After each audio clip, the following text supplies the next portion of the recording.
है कि फॉसिल्स कैसे दिखते हैं फील्ड में। तो अगर हम ऐसे जाएंगे, आउटक्रॉप देखिए, ये पूरे का पूरा डेंस वेजिटेशन है और कई कई जगह बिल्डिंग्स बनी हुई हैं, तो आउटक्रॉप्स हमारे को बहुत कम नज़र आती हैं। आउटक्रॉप्स का मतलब ये होता है कि जहाँ पे हमारे को पूरे का पूरा पत्थर ऐसे नज़र आए। तो अगर हम किसी रास्ते में या किसी नाले में जाएंगे या जहाँ पे कभी लैंडस्लाइड आई हो या किसी ने रोड काटा हो, तो वहाँ पे ज़्यादा चांसेस होते हैं हमारे को फॉसिल्स नहीं, सेक्शन अच्छा देखने में, जहाँ पे हमारे को आउटक्रॉप्स नजर आते हैं रॉक्स की।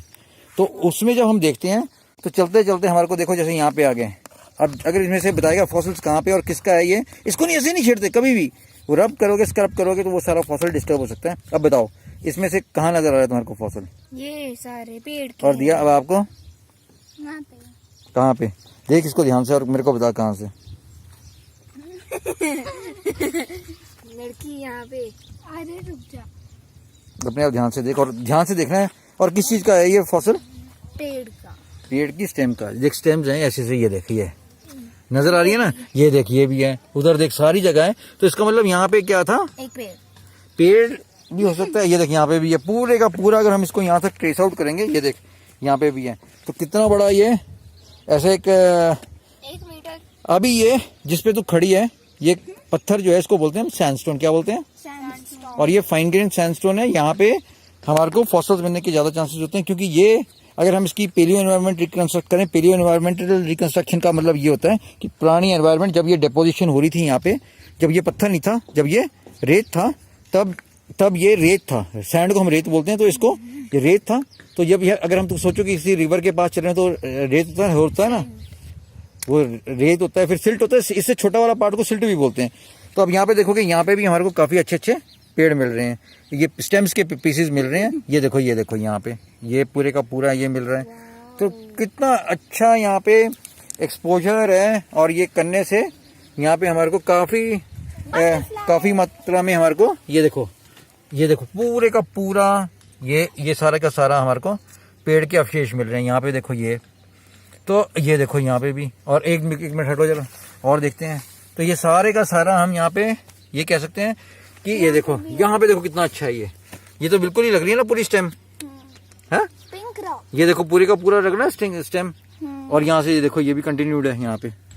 तो ये सारे का सारा क्या दर्शाता है कि कोई एक चैनल था पुराने जमाने में। ये जो रॉक्स हैं ये 20 मिलियन ईयर्स पुराने रॉक्स हैं।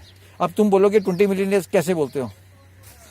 20 मिलियन ईयर्स रॉक्स कैसे कह सकते हो? तो इसकी क्या होता है, जो इसमें फॉसिल्स मिलते हैं या इन रॉक्स की डेटिंग होती है, उसके बेसिस पे इन रॉक्स की डेट को एस्टैब्लिश किया जाता है। फिर जो भी चीज इनमें मिलती है उसको हम उसी एज का मानते हैं।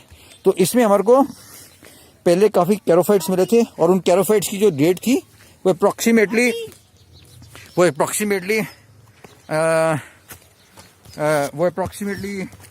20 मिलियन ईयर्स थी। इसलिए हम इन रॉक्स को हम 20 मिलियन ईयर्स के आसपास मानते हैं। और जितने भी इसमें फॉसिल्स मिलते हैं उनको भी हम 20 मिलियन ईयर्स का मानते हैं।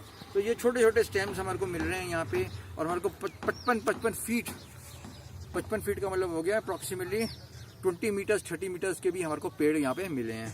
तो ये दर्शाते हैं कि उस टाइम जब ये डिपॉजिट हो रहे थे तो यहाँ पे बड़े बड़े यहाँ पे पेड़ थे। बड़ी यहाँ पे रिवर्स बहुत बड़े बड़े हुए होंगे। और जो पेड़ का डाया आज हम देख रहे हैं, जैसे देखो ये आज पेड़ देख रहे हैं यहाँ पे, ये पाइन के ट्रीज हैं। आज के एनवायरनमेंट में ये यहाँ पे हैं। लेकिन अगर हम पुराने ज़माने में जाएं तो हमारे को यहाँ पे पाइन का कोई भी एविडेंस नहीं मिलता है। और सारे के सारे जितने भी एविडेंसेस हैं वो सारे ब्रॉड लीव्स के मिलते हैं। इतने बड़े बड़े लीव्स के, पाम्स के मिलते हैं, गार्सिनिया के मिलते हैं, इतने बड़े बड़े लीव्स ब्लूटा के मिलते हैं।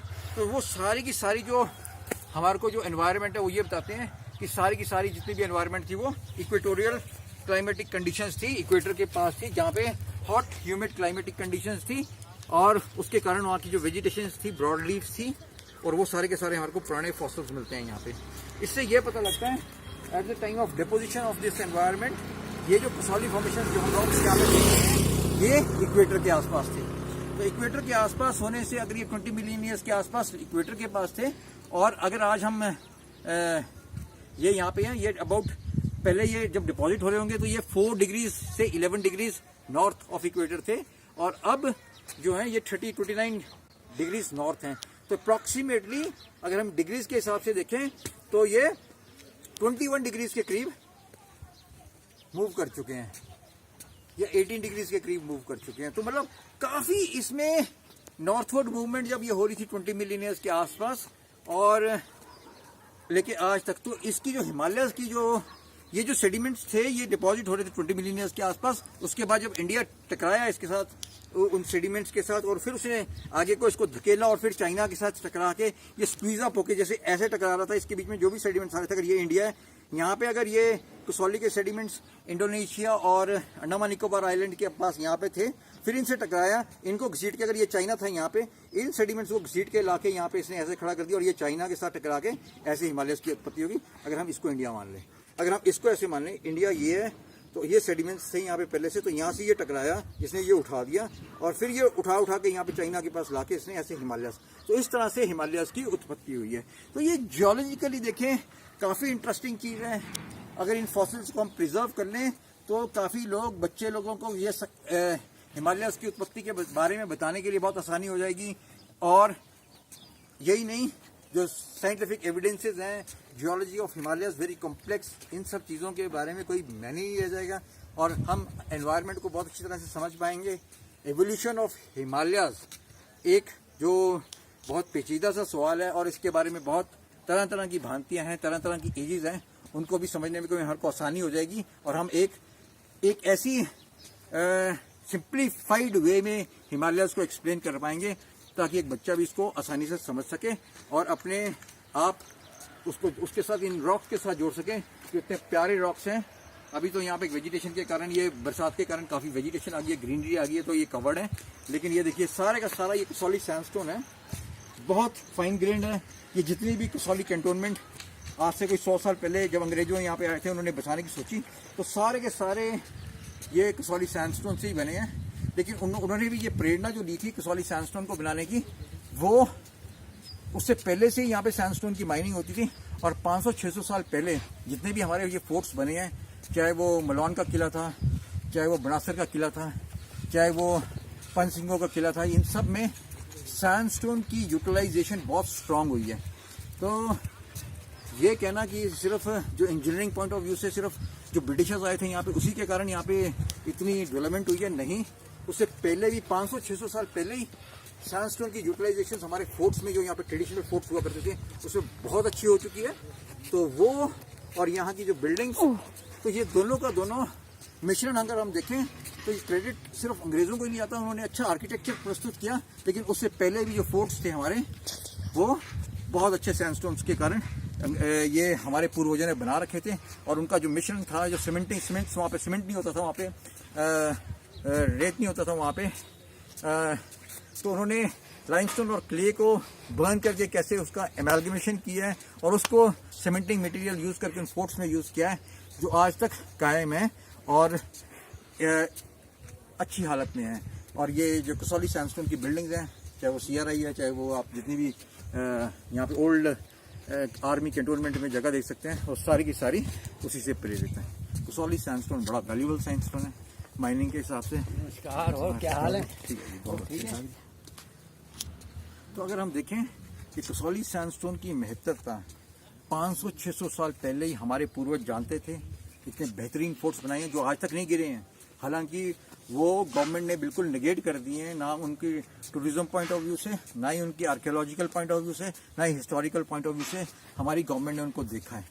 सिर्फ उनकी निगलेक्शन हुई है, और निगलेक्ट होके वो आज तक खंडर के रूप में है और वहाँ पे कोई एक्टिविटी नहीं होती। अगर उसी को हम प्रमोट कर लें कि जियो टूरिज्म पॉइंट ऑफ व्यू से, और उन बिल्डिंग्स को हम जियो हेरिटेज बिल्डिंग्स बना दें, उससे क्या होएगा, एक तो टूरिज्म प्रमोट होएगा, यहाँ पे जो लोग आते हैं और उनको कुछ एक्टिविटी नहीं मिलती करने को, तो वो उन फोर्ट्स में विजिट कर सकते हैं। अगर हम उनमें बताएं कि उसमें कैसे जियो इंजीनियरिंग हुई थी, उसमें कैसे कैसे वो चूना बना था, कैसे कैसे सीमेंटिंग मटीरियल हुआ था, तो भी हम उसमें बहुत योगदान दे सकते हैं।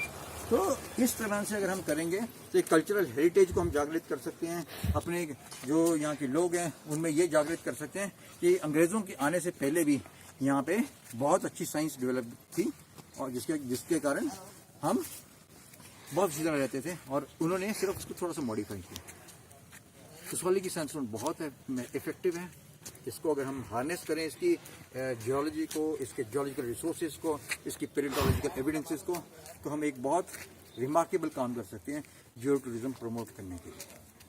Thank you.